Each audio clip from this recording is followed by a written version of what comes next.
الحمد لله الحمد لله الذي خلق السماوات والأرض وجعل الظلمات والنور.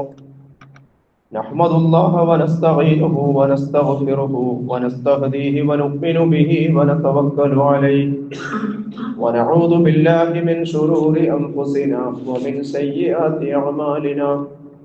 من يهده الله فلا مضل له ومن يضلل فلا هادي له. وأشهد أن لا إله إلا الله وحده لا شريك له.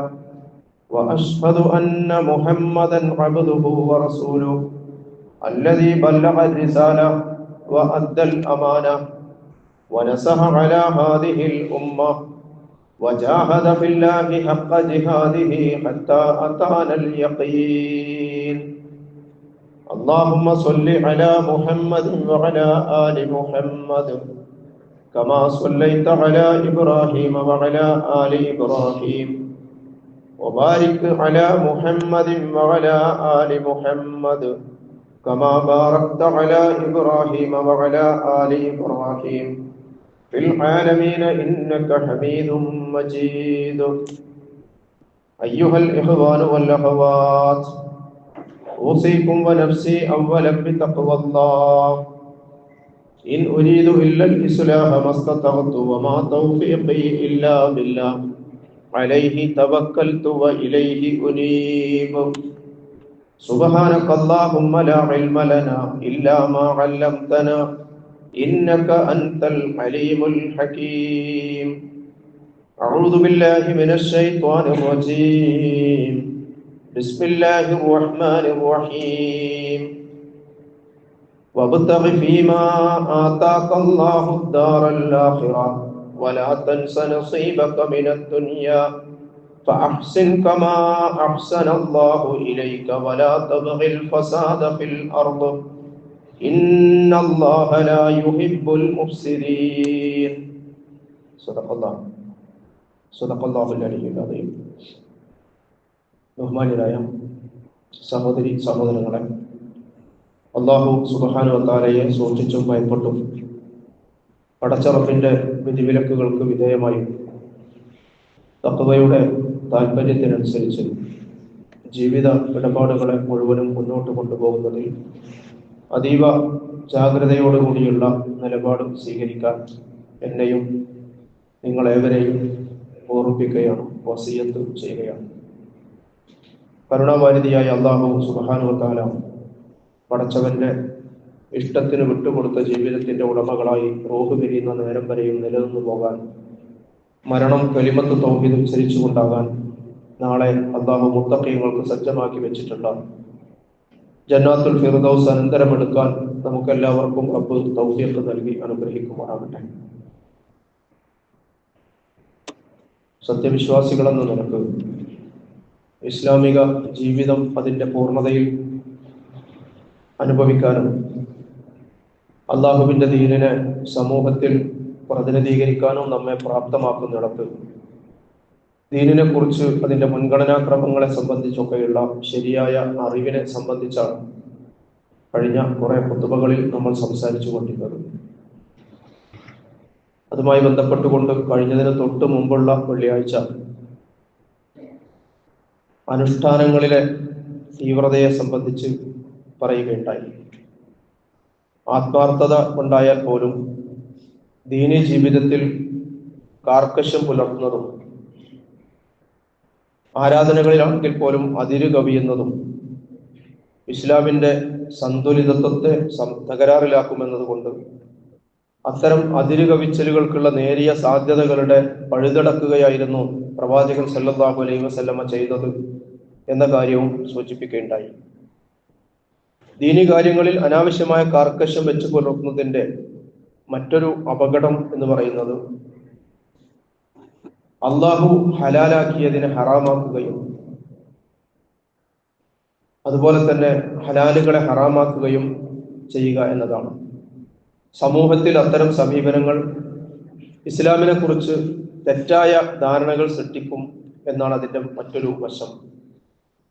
ഈ കാലഘട്ടത്തോട് സംവദിക്കാൻ പ്രാപ്തമല്ലാത്ത ഒരു പഴഞ്ചൻ ദർശനമായി അള്ളാഹുവിന്റെ ദീൻ സമൂഹത്തിൽ വിലയിരുത്തപ്പെടും എന്നതാണ് അതിന്റെ അനന്തരഫലം എന്ന് പറയുന്നത്. പ്രിയമുള്ളവരെ, അള്ളാഹുവിന്റെ ദീനിൽ ഹലാലും ഹറാമും തീരുമാനിക്കാനുള്ള അതോറിറ്റി എന്ന് പറയുന്നത് പടച്ചറബ് മാത്രമാണ്. അള്ളാഹു ഹലാലാക്കിയതിനെ ഹറാമാക്കാനോ പടച്ചവൻ ഹറാമാക്കിയതിനെ ഹലാലാക്കാനോ ഈ പ്രപഞ്ചത്തിൽ ആർക്കും അധികാരമില്ല. പരിശുദ്ധ ഖുർആൻ വളരെ കൃത്യമായി അടിവരയിടുന്ന യാഥാർത്ഥ്യമാണിത്. വലാ തഖൂലു ലിമാ തസിഫു അൽസിനതുകുമുൽ കദിബ ഹാദാ ഹലാലും വഹാദാ ഹറാം. നിങ്ങളുടെ നാവുകൾ ജൽപ്പിക്കുന്നതിനനുസരിച്ച് ഇന്നത് ഹലാൽ ഇന്നത് ഹറാം എന്ന് നിങ്ങൾ പറയാതിരിക്കുകയും യഫ്തറു അലല്ലാഹിൽ കദിബ, പടച്ചവന്റെ പേരിൽ കള്ളം കെട്ടിച്ചമക്കുന്നതിന് വേണ്ടി എന്ന് പറഞ്ഞാൽ ഈ ദീനിന്റെ അതോറിറ്റിയായ അള്ളാഹു സുബ്ഹാനഹു വ തആല നിശ്ചയിച്ചതിനപ്പുറം സ്വന്തമായി അനുവാദങ്ങളും നിഷിദ്ധങ്ങളും നിശ്ചയിക്കാൻ ആരൊക്കെ ശ്രമിച്ചാലും അത് പടച്ചവന്റെ പരിധികൾ ലംഘിക്കലാണ്. പലപ്പോഴും ദീനി പ്രമാണങ്ങളെ കേവലം അക്ഷരങ്ങളിൽ മാത്രം വായിക്കുകയും അതിന്റെ ആശയങ്ങളെ അവഗണിക്കുകയും ചെയ്യുമ്പോൾ സാഹചര്യങ്ങളും പാശ്ചാത്തലങ്ങളും പഠിക്കാതിരിക്കുമ്പോൾ സംഭവിക്കുന്ന ഒരു അപകടമാണിത് എന്ന് കൂടി നമ്മൾ മനസ്സിലാക്കേണ്ടതുണ്ട്. ദീനീ പ്രമാണങ്ങളുടെ കേവല അക്ഷരവായനകളിൽ നിന്നുണ്ടാകുന്ന കർക്കശ സമീപനങ്ങൾ ചിലപ്പോൾ നല്ല ആത്മാർത്ഥതയൊക്കെ ഉണ്ടായിരിക്കും. പറയുന്ന ആളുടെ നീയത്തിനും തകരാറൊന്നും ഉണ്ടാവില്ല, നീയത്തും നല്ലതായിരിക്കും, പക്ഷെ ശരിയായ ഇൽമ് ഉണ്ടാവുകയില്ല. ഇൽമിന്റെ അഭാവത്തിൽ ഇഖ്ലാസ് മാത്രം ഉണ്ടായത് കൊണ്ട് കാര്യമില്ല എന്ന് നമ്മൾ മനസ്സിലാക്കണം. മതിയായ അറിവിന്റെ അഭാവത്തിൽ ആത്മാർത്ഥത കൊണ്ട് മാത്രം കാര്യമില്ല. നമ്മൾ അടിവരയിട്ട് കൊണ്ട് മനസ്സിലാക്കേണ്ട സംഗതിയാണ്. ഇഖ്ലാസ് അഥവാ ആത്മാർത്ഥത ഉണ്ടായിരിക്കുകയും ഇൽമ് അഥവാ അറിവ് ഇല്ലാതിരിക്കുകയും ചെയ്യുക എന്നതാണ് ഇന്നത്തെ മുസ്ലിം സമുദായത്തിന് സംഭവിച്ച ഏറ്റവും വലിയ ദുരന്തം എന്ന് ഞാൻ ആവർത്തിച്ചു പറയും. നല്ല ആത്മാർത്ഥത ഉണ്ട്, അള്ളാഹുവിന്റെ ദീനിനോട് കൂറുണ്ട്, എന്നാൽ ഈ ദീനിനെ സംബന്ധിച്ചുള്ള ആഴത്തിലുള്ള അറിവ് ഇല്ലാത്തതിന്റെ അബദ്ധങ്ങൾ ഇന്ന് സമുദായത്തിലെ സാധാരണക്കാർക്ക് സംഭവിച്ചുകൊണ്ടിരിക്കുന്ന പല അബദ്ധങ്ങളുടെയും കാരണം അതാണ്. ആത്മാർത്ഥതയുണ്ട്, ദീനിനെ കുറിച്ച് ശരിയായ ആഴത്തിലുള്ള അറിവില്ല. അതുകൊണ്ട് ഈ സമുദായത്തെ ആർക്കും എങ്ങോട്ടും തെളിക്കാനും തിരിക്കാനും വളരെ എളുപ്പമാണ് എന്നതാണ് അതിന്റെ സ്വാഭാവിക ഫലമായി സംഭവിച്ചത്. അറിവില്ലാത്ത ആത്മാർത്ഥതയെ സമർത്ഥമായി ചൂഷണം ചെയ്യാൻ, ഞാൻ വീണ്ടും പറയുകയാണ്, അറിവില്ലാത്ത ഈ സമുദായത്തിന്റെ ആത്മാർത്ഥതയെ സമർത്ഥമായി ചൂഷണം ചെയ്യാൻ മതപൗരോഹിത്യത്തിന് നിഷ്പ്രയാസം കഴിയുന്നു എന്നതാണ് മുസ്ലിം സമുദായത്തിൽ ഇന്ന് നമ്മൾ കണ്ടുകൊണ്ടിരിക്കുന്ന പലതരത്തിലുള്ള അന്ധവിശ്വാസങ്ങളെയും അരക്കിട്ടുറക്കുന്നിടത്ത് നമ്മൾ കണ്ടുകൊണ്ടിരിക്കുന്നത്. പടച്ചവന്റെ ദീൻ കൊണ്ടു നടക്കുന്നതിൽ കേവലം ആത്മാർത്ഥത മാത്രം ഉണ്ടായാൽ പോരാ, നമ്മൾ ജീവിക്കുന്ന കാലത്തെക്കുറിച്ചും ദേശത്തെക്കുറിച്ചും ചുറ്റുപാടുകളെ കുറിച്ചും അള്ളാഹുവിന്റെ ദീൻ ഓരോ കാര്യങ്ങൾക്കും നിശ്ചയിച്ചുള്ള മുൻഗണനാക്രമങ്ങളെ കുറിച്ചുമൊക്കെയുള്ള അറിവ് വളരെ പ്രധാനമാണ്. അള്ളാഹുവിന്റെ ദീൻ വ്യക്തിയിലും സമൂഹത്തിലുമൊക്കെ നടപ്പിലാക്കുമ്പോൾ പരിഗണിക്കേണ്ട കാലദേശ ചുറ്റുപാടുകളെ കുറിച്ചുള്ള മതിയായ ഇൽമ് ഇല്ലാതെ പോകുമ്പോൾ ഹലാൽ ഹറാമുകളിൽ വളരെ ലാഘവത്തോടെയുള്ള സമീപനങ്ങൾ സ്വീകരിക്കുന്നതായി നമുക്ക് കാണാൻ സാധിക്കും. മതപണ്ഡിതന്മാർ എന്ന് പറയുന്ന അവകാശപ്പെടുന്നവർ പോലും ഇസ്ലാമിന്റെ പ്രമാണങ്ങൾ നമ്മൾ വായിക്കുമ്പോൾ, അള്ളാഹുവിന്റെ ദീനിന്റെ പ്രമാണങ്ങൾ നമ്മൾ പഠിക്കുമ്പോൾ കേവലം അക്ഷരങ്ങൾ മാത്രമല്ല അതിന്റെ സാഹചര്യങ്ങളും അതിന്റെ പാശ്ചാത്തലങ്ങളും കൂടി മനസ്സിലാക്കുന്നില്ലെങ്കിൽ സമൂഹം ഇസ്ലാമിനെ തെറ്റിദ്ധരിക്കാൻ വളരെ എളുപ്പമാണ് എന്ന് കൂടി നമ്മൾ മനസ്സിലാക്കണം. മതപണ്ഡിതന്മാർ ഹലാൽ ഹറാം ഫത്വകൾ നൽകുന്നിടത്ത് സൂക്ഷ്മത പാലിക്കാത്തതിന്റെ പേരിൽ ഇസ്ലാം തന്നെ പ്രതിക്കൂട്ടിലാകുന്ന സാഹചര്യങ്ങൾ നമ്മുടെ നാട്ടിൽ പലപ്പോഴും സംഭവിക്കാറുണ്ട്. ചെറിയ ഒന്നൊരു ഉദാഹരണങ്ങൾ മാത്രം പറഞ്ഞാൽ മനസ്സിലാവും. യുവാക്കൾ വളരെ ആകാംക്ഷയോടെ അറിയാൻ ആഗ്രഹിക്കുന്നതായിരിക്കും. നല്ല ദീനി നിഷ്ഠയുള്ള ചെറുപ്പക്കാർ വലിയ ആശയക്കുഴപ്പത്തിൽ അകപ്പെട്ട ചില വിഷയങ്ങളുണ്ട്. ഇസ്ലാമിൽ സംഗീതത്തിന്റെ വിധി എന്താണ് ഒരു വിഷയമാണ്. നല്ല ദീനി നിഷ്ഠ പാലിക്കുന്ന യുവാക്കൾ അറിയാൻ ആഗ്രഹിക്കുന്ന ഒരു വിഷയമാണ്. ഇസ്ലാമിൽ സംഗീതത്തിന്റെ വിധി എന്താണ്? ചില മതപണ്ഡിതന്മാരുടെ ഫത്വകൾ സംഗീതത്തെ പാടെ ഹറാമാക്കിക്കൊണ്ടുള്ളതാണ്. ഹറാം എന്ന് പറഞ്ഞാൽ എങ്ങനെ? മദ്യപാനം പോലെ സംഗീതവും ഹറാമാണെന്ന് പറയുന്ന മതപണ്ഡിതന്മാർ. സംഗീതവും ലഹരിയാണ്. വലിയ അളവിൽ കുടിച്ചാൽ ലഹരി ഉണ്ടാക്കുന്നത്, ചെറിയ അളവിൽ കഴിച്ചാലും ഹറാമാണ്. ഇങ്ങനെ മദ്യത്തിന്റെ വിധി തന്നെയാണ് സംഗീതത്തിന്റെ വിധിയും എന്ന് ഫത്വ പറയുന്ന പണ്ഡിതന്മാർ. അങ്ങനെയുള്ള ഒരു പണ്ഡിതനോട് തന്റെ മൊബൈൽ നമ്പർ ചോദിച്ചൊരു സംഭവമുണ്ട്. സംഗീതം ഹറാമാണ്, അത് കേൾക്കുന്നത് ഹറാമാണ്, അത് ഉപയോഗിക്കുന്നത് ഹറാമാണ്, അത് ചെറിയ അളവിൽ ആയാൽ പോലും ഹറാമാണ് എന്ന് പറഞ്ഞ പണ്ഡിതനോട് അദ്ദേഹത്തിന്റെ മൊബൈൽ നമ്പർ ചോദിച്ച് അദ്ദേഹം തന്റെ മൊബൈൽ നമ്പർ കൊടുത്തപ്പോ ആ ചോദിച്ച ആള് ആ നമ്പറിലേക്ക് ഒന്ന് ഡയൽ ചെയ്തു എന്നാണ്. അപ്പൊ ആ പണ്ഡിതന്റെ കീശയിൽ കിടക്കുന്ന മൊബൈലിൽ നിന്നും മനോഹരമായ സംഗീതം റിംഗ് ടോൺ ആയി പുറത്തു വന്നപ്പോ ചോദിച്ചു, ഇത് സംഗീതമല്ലേ? അഥവാ ചെറിയ അളവിലുള്ള ഹറാമല്ലേ? അതിന് അദ്ദേഹത്തിന് മറുപടി ഉണ്ടായില്ല, ഉത്തരമുണ്ടായില്ല എന്നാണ്. ഞാൻ പറയുന്നത് ആത്യന്തികമായ സമീപനങ്ങൾ മൂലം അവനവന് തന്നെ അഭിമുഖീകരിക്കേണ്ടി വരുന്ന സാഹചര്യങ്ങളാണ്. ഒരു കാര്യം നിഷിദ്ധമാണെന്ന് പറയാൻ ഖണ്ഡിതമായ പ്രമാണങ്ങളുടെ പിൻബലം വേണ്ട പ്രിയമുള്ളവരെ. യഥാർത്ഥത്തിൽ ഒരല്പം നമ്മൾ ചിന്തിച്ചാൽ നമുക്ക് മനസ്സിലാകുന്നത് സംഗീതം എന്നത് ഈ പ്രകൃതിയുടെ തന്നെ ഒരു ഭാവമാണെന്നല്ലേ. അതിനെയൊക്കെ ഒറ്റയടിക്ക് നിഷിദ്ധമാക്കുന്ന ഒരു നിലപാട് ദീനിൽ ഉണ്ടാകുമോ പ്രിയമുള്ളവരെ? നമ്മളൊക്കെ രാവിലെ പുലർക്കാലത്ത് ഉറക്കമെഴുന്നേറ്റ് കഴിയുമ്പോൾ കേൾക്കുന്ന കിളികളുടെ ചിരക്കലുകളിൽ സംഗീതമില്ലേ? എന്നല്ല, സമുദ്രങ്ങളുടെ തിരകളുടെ അലയടികളിൽ ഒരു സംഗീതമില്ലേ? ഈ താളബോധം എന്നത് നമ്മുടെ പ്രകൃതിയുടെ തന്നെ, നമ്മൾ ജീവിച്ചുകൊണ്ടിരിക്കുന്ന പ്രകൃതിയുടെ തന്നെ ഒരു താളമല്ലേ? ഈ പ്രപഞ്ചം മുഴുവനും അല്ലാഹു സുബ്ഹാനഹു വ തആല സ്തുതിച്ചുകൊണ്ടുള്ള പ്രകീർത്തന സംഗീതം പൊഴിച്ചുകൊണ്ടിരിക്കുകയല്ലേ? അവനെ സ്തുതിക്കുന്നതോടൊപ്പം അവന്റെ പരിശുദ്ധി പ്രകീർത്തനം ചെയ്യാത്ത ഒരു വസ്തുവുമില്ല എന്ന് പരിശുദ്ധ ഖുർആൻ. പക്ഷേ നിങ്ങൾ അവയുടെ പ്രകീർത്തനങ്ങൾ ഗ്രഹിക്കുന്നില്ല എന്ന് വിശുദ്ധ ഖുർആൻ സൂറത്ത് ഇസ്രായിലെ 44-ാമത്തെ ആയത്ത്. പ്രിയമുള്ളവരെ, നമ്മൾ മനസ്സിലാക്കണം, പ്രമാണങ്ങൾ എന്ന് പറഞ്ഞാൽ അത് ടെക്സ്റ്റ് മാത്രമാണ്. ടെക്സ്റ്റിനോടൊപ്പം അതിന്റെ കോണ്ടക്സ്റ്റ് അഥവാ സാഹചര്യങ്ങളും പാശ്ചാത്തലങ്ങളും പരിഗണിച്ചുകൊണ്ട് മാത്രമേ പ്രമാണ വായനകൾ നമ്മെ യാഥാർത്ഥ്യത്തിലേക്ക് എത്തിക്കുകയുള്ളൂ എന്ന് നമ്മൾ മനസ്സിലാക്കണം.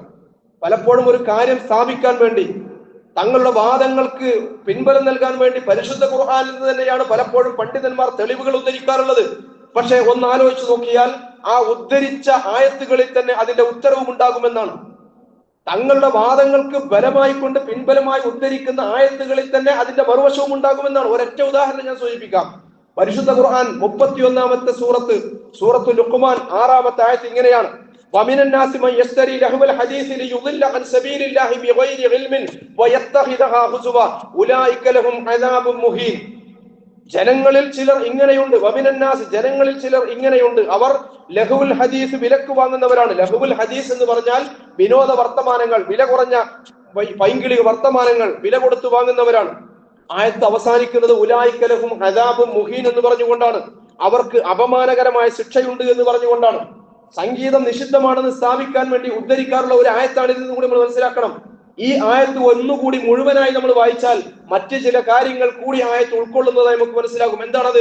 വമിനൻ നാസി മൻ യശ്തരി ലഹുവൽ ഹദീസി ലിയുദില്ല അൻ സബീലില്ലാഹി വയത്തഖിദ ബിഗൈരി ഇൽമിൻ വയത്തഖിദഹാ ഹുസുവ. ഒരു വിവരവുമില്ലാതെ ജനങ്ങളെ അല്ലാഹുവിന്റെ മാർഗ്ഗത്തിൽ നിന്നും വ്യതിചലിപ്പിക്കുന്നതിന് വേണ്ടി, ഇസ്ലാമിക പ്രബോധനത്തെ പരിഹസിക്കുന്നതിന് വേണ്ടി വഞ്ചനാത്മകമായ വർത്തമാനങ്ങൾ വിലക്ക് വാങ്ങിക്കൊണ്ടുവരുന്ന ആളുകളുണ്ട്.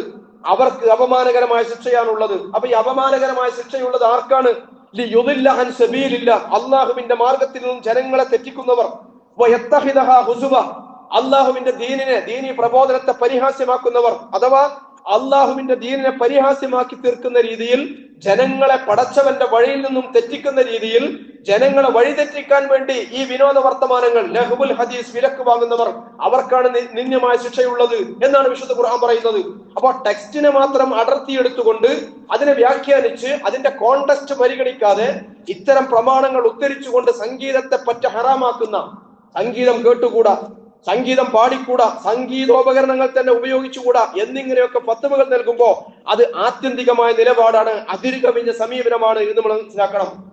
മക്കയിൽ നിന്നും മദീനയിലേക്ക് ഹിജറ വന്ന പ്രവാചകനെ മദീനവാസികൾ സ്വീകരിക്കുന്ന ചരിത്രത്തിൽ നമ്മൾ കാണുന്നത് സ്ത്രീകൾ പാട്ടുപാടി മട്ടുപ്പാവുകൾ കയറുന്നുകൊണ്ട് ത്വലഅൽ ബദറു അലൈനാ മിൻ സനിയാത്തിൽ വിദായി എന്ന പാട്ടുപാടിയും ദഫ്മുട്ടിയും ഒക്കെ ആയിരുന്നു എന്ന് ചരിത്രം പഠിപ്പിക്കുകയാണ്. അതേ പ്രവാചകൻ തന്നെ സ്വന്തം ഭവനത്തിൽ ഒരു പെരുന്നാൾ ദിവസത്തിൽ പാട്ടുപാടാനും കളിക്കാനും അവസരമൊരുക്കുകയും മഹാനായ സിദ്ദീഖുൽ അക്ബർ കടന്നു വന്നപ്പോ അദ്ദേഹം അതിൽ ആശ്ചര്യം പ്രകടിപ്പിച്ചപ്പോ താൻ അനുവദിച്ചതാണെന്ന് വ്യക്തമാക്കുകയും ചെയ്ത പ്രവാചകന്റെ അനുയായികളാണ് മുസ്ലിം ഉമ്മ എന്ന് പ്രിയമുള്ളവരെ നമ്മൾ മനസ്സിലാക്കണം. എന്നല്ല, മക്കയിലെ മുശ്രിക്കുകൾ കവിത കൊണ്ട് ഇസ്ലാമിനെ അവഹേളിക്കാൻ ശ്രമിച്ചപ്പോ പ്രവാചകൻ സല്ലല്ലാഹു അലൈഹി വസല്ലമ തന്റെ കവിയായ ഹസ്സാൻ ബിൻ സാബിത്ത് എന്ന ആ തന്റെ പ്രിയപ്പെട്ട അനുയായി, കവിതയിൽ ഏറെ താല്പര്യമുള്ള പ്രാവീണ്യമുള്ള തന്റെ പ്രിയപ്പെട്ട അനുയായികളോട് ആ മുശ്രിക്കുകളുടെ കവിതകൾക്ക് തുല്യനാണയത്തിൽ കവിത കൊണ്ട് തന്നെ മറുപടി നൽകാൻ പറയുന്നുണ്ടല്ലോ. ആ ഹസ്സാൻ ബിൻ സാബിത്ത് അറിയപ്പെടുന്നതിന് ഷാഹിറുൻ നബി എന്നാണ്. ഷാഹിറുൻ നബി, പ്രവാചകന്റെ കവി, റസൂലിന്റെ കവി എന്നാണ് ഹസ്സാൻ ബിൻ സാബിത്ത് അറിയപ്പെടുന്നത്. പ്രിയമുള്ളവരെ, നമുക്കറിയില്ലേ കാറ്റ് സ്റ്റീവൻസിനെ കുറിച്ച് നിങ്ങൾ കേട്ടിട്ടുണ്ടോ? കാറ്റ് സ്റ്റീവൻസ് എന്ന് പറഞ്ഞാൽ 1977 ഇസ്ലാമിലേക്ക് കടന്നു വന്നതിന് ശേഷം അറിയപ്പെടുന്ന പ്രബോധകനായി തീർന്ന കാറ്റ് സ്റ്റീവൻസ് ഇസ്ലാം സ്വീകരിച്ചതിനു ശേഷം യൂസുഫുൽ ഇസ്ലാം എന്ന പേര് സ്വീകരിച്ചു അദ്ദേഹം. യൂറോപ്പിൽ ഏറ്റവും ശ്രദ്ധേയനായിരുന്ന പോപ്പ് സംഗീതജ്ഞനായിരുന്നു. പോപ്പ് സംഗീതത്തിന്റെ അത്യുന്നതങ്ങളിലെത്തിയ സംഗീത പ്രേമികളായ വലിയൊരു ജനവിഭാഗത്തിന്റെ ആവേശമാറിയിരുന്ന കാറ്റ് സ്റ്റീവൻസ് എന്ന് പറയുന്ന പോപ്പ് സംഗീതജ്ഞൻ 1977 തന്റെ 29ാമത്തെ വയസ്സിൽ അള്ളാഹുവിന്റെ ദീനിലേക്ക് കടന്നു വന്നു. യൂസുഫുൽ ഇസ്ലാം എന്ന പേര് സ്വീകരിച്ചു. തുടർന്ന് അദ്ദേഹം തന്റെ സംഗീത പരിപാടികളിൽ നിന്നൊക്കെ മാറി നിന്നു, ഉപകരണങ്ങൾ പോലും ഉപേക്ഷിച്ചു. പക്ഷേ അദ്ദേഹം 25 വർഷത്തിന് ശേഷം അദ്ദേഹം പറയുന്നുണ്ട്, അദ്ദേഹം പറയാണ്, 25 വർഷക്കാലം ഞാൻ ചിന്തിച്ചു കൊണ്ടിരുന്നു. ആ 1/4 നൂറ്റാണ്ട് കാലത്തെ പഠന മനനങ്ങൾക്ക് ശേഷം അദ്ദേഹം തന്റെ ആത്മകഥയിൽ എഴുതുന്നുണ്ട്, ഞാനൊരു നിലപാടെടുത്തു, ഞാൻ എന്റെ ഗിത്താർ വീണ്ടും കയ്യിലെടുത്തു എന്നാണ്. Why I still carry a guitar എന്ന അദ്ദേഹത്തിന്റെ ആത്മകഥ പ്രധാനമായ ഇസ്ലാമിലേക്കുള്ള ആത്മീയ യാത്ര, ആ ആത്മകഥക്ക് അദ്ദേഹം കൊടുത്ത തലക്കെട്ടതാണ് why I still carry a guitar എന്നതാണ്. എന്തുകൊണ്ട് ഞാൻ ഇപ്പോഴും ഗിത്താർ കയ്യിലേന്തുന്നു. മലയാളത്തിൽ ആ പുസ്തകം പ്രസിദ്ധീകരിച്ചിട്ടുണ്ട് ഇസ്ലാമിക് പബ്ലിഷിംഗ് ഹൗസ്. നീണ്ട 25 വർഷക്കാലത്തെ ചിന്തകൾക്കും ആലോചനകൾക്കും ശേഷം പടച്ചവന്റെ ദീനിനു വേണ്ടി ഞാൻ എന്റെ ഗിത്താർ എന്ന സംഗീതോപകരണം കയ്യിലെടുത്തു എന്നാണ് അദ്ദേഹം പറയുന്നത്. എന്നിട്ട് അദ്ദേഹം പറയുന്നത്, തന്റെ ഈ പ്രവൃത്തി ഒരിക്കലും ഇസ്ലാമിൽ നിന്നുള്ള പിന്തിരിഞ്ഞു പോകലല്ല, ഞാൻ മനസ്സിലാക്കിയ, ഞാൻ അംഗീകരിച്ച, ഞാൻ ഉൾക്കൊണ്ട, ഞാൻ കടന്നു വന്ന പടച്ചവന്റെ ദീനിൽ നിന്നും ഞാൻ പിന്തിരിഞ്ഞു പോകുകയല്ല ചെയ്ത്, മറിച്ച് അള്ളാഹു നമുക്ക് നൽകിയ പ്രമാണത്തിന്റെ പിൻബലത്തിൽ 21ാം നൂറ്റാണ്ടിനെ അഭിമുഖീകരിക്കുകയാണ് ഞാൻ ചെയ്യുന്നത് എന്ന് അദ്ദേഹം വ്യക്തമാക്കുകയാണ്. തന്റെ നിലപാടുകൾക്കുള്ള ന്യായമായിട്ട് വിശുദ്ധ ഖുർആനിലെ 2 ആയത്തുകളാണ് അദ്ദേഹം ഉദ്ധരിക്കുന്നത്. ആ ആയത്തുകളാണ് തനിക്ക് വെളിച്ചമായി തീർന്നത് എന്ന് യൂസുഫുൽ ഇസ്ലാം വിശദീകരിക്കുന്നത്.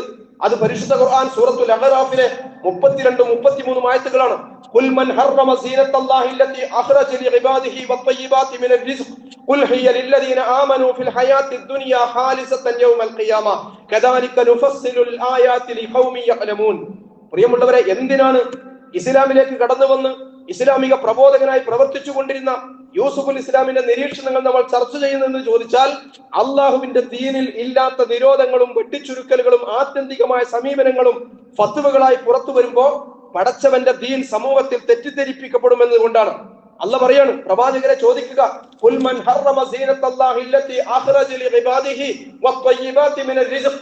പടച്ച റബ്ബ് അവന്റെ അടിയാറുകൾക്ക് വേണ്ടി ഉൽപ്പാദിപ്പിച്ച അലങ്കാരങ്ങളെയും ഉത്തമ വിഭവങ്ങളെയും അവർക്ക് നിഷിദ്ധമാക്കുന്നത് ആരാണ് അവർക്ക് അതൊക്കെ ഹറാമാക്കുന്നത്? എന്നിട്ട് അല്ലാഹ് ചോദിക്കാണ്, ഖുൽ ഹിയ ലില്ലദീന ആമനൂ ഫിൽ ഹയാത്തിദ് ദുനിയ.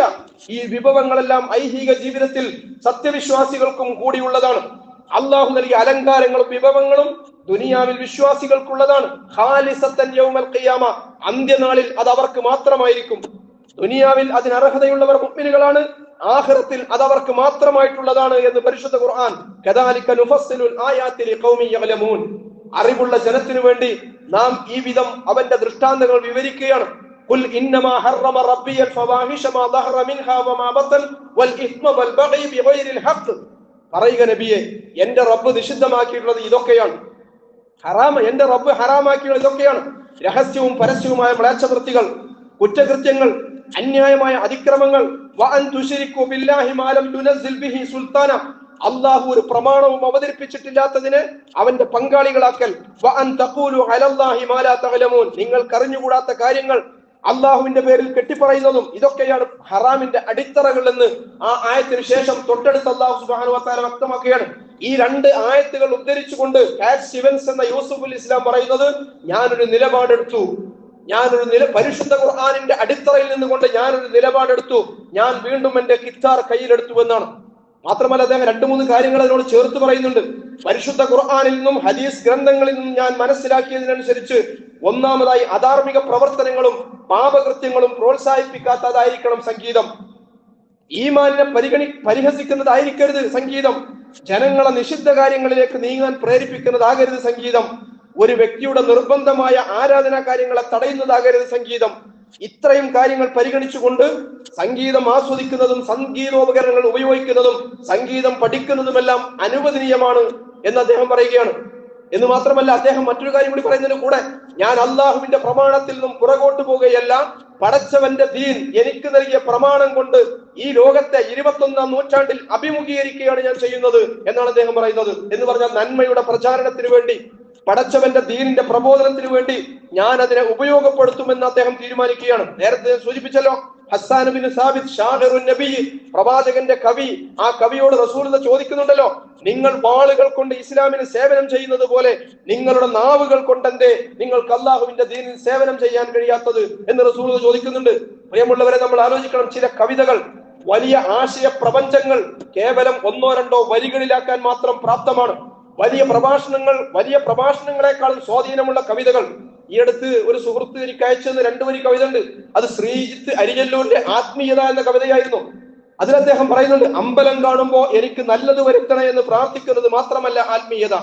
അമ്പലം കാണുമ്പോ എനിക്ക് നല്ലത് വരുത്തണേ എന്ന് ദൈവത്തോട് പ്രാർത്ഥിക്കുന്നത് മാത്രമല്ല ആത്മീയത, മറിച്ച് ചീറിപ്പായുന്ന ആംബുലൻസ് കാണുമ്പോ അതിനുള്ളിൽ കിടക്കുന്നവന് ആയുസ് നീട്ടിക്കൊടുക്കണേ എന്ന് പ്രാർത്ഥിക്കുന്നത് കൂടിയാണ് ആത്മീയത.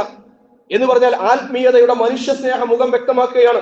സ്വന്തത്തിലേക്ക് ചുരുങ്ങുന്ന സങ്കുചിതമായ ആത്മീയതക്കപ്പുറം സ്വാർത്ഥതയുടെ പുറന്തോട് പൊട്ടിക്കേണ്ട യഥാർത്ഥ ആത്മീയതയെ ഓർമ്മിക്കുന്ന വരികളാണ്. ഞാൻ പറയുന്നത്, വിഷയങ്ങളിൽ ആത്യന്തികമായ നിലപാടുകളിലേക്ക് പോകുന്ന സമീപനങ്ങൾ അള്ളാഹുവിന്റെ ദീനിന് ഈ നൂറ്റാണ്ടിനെയും ആധുനിക ജനതയെയും അഭിമുഖീകരിക്കാനുള്ള ശേഷിയെ തന്നെ ഇല്ലാതാക്കാനേ സഹായിക്കൂ എന്ന് നമ്മൾ മനസ്സിലാക്കണം.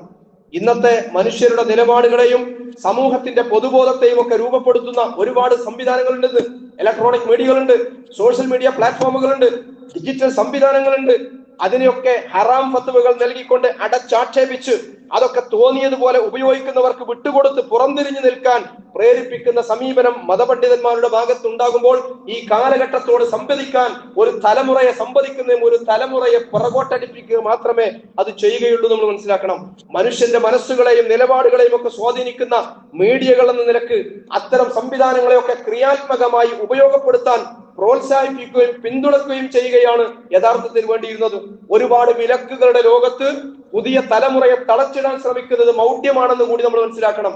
അത് പാടില്ല, ഇത് പാടില്ല, അത് കാണരുത്, കേൾക്കരുത്, അങ്ങോട്ട് പോകരുത്, ഇങ്ങനെ കുറെ വിലക്കുകളുടെ ലോകത്ത് പുതിയ തലമുറയെ തളച്ചിട്ടുകൊണ്ട് അവരെ സംസ്കരിക്കാൻ സാധിക്കുമെന്ന് നമ്മൾ വ്യാമോഹിച്ചിട്ട് കാര്യമില്ല. കുട്ടികൾക്ക് നന്മകളെ, പുതിയ തലമുറക്ക് നന്മയുടെ പകരങ്ങളെ വെച്ചുകൊണ്ട് മാത്രമേ ഇതിനോടൊക്കെയുള്ള നിലപാടുകൾ നമുക്ക് സ്വീകരിക്കാൻ കഴിയുള്ളൂ.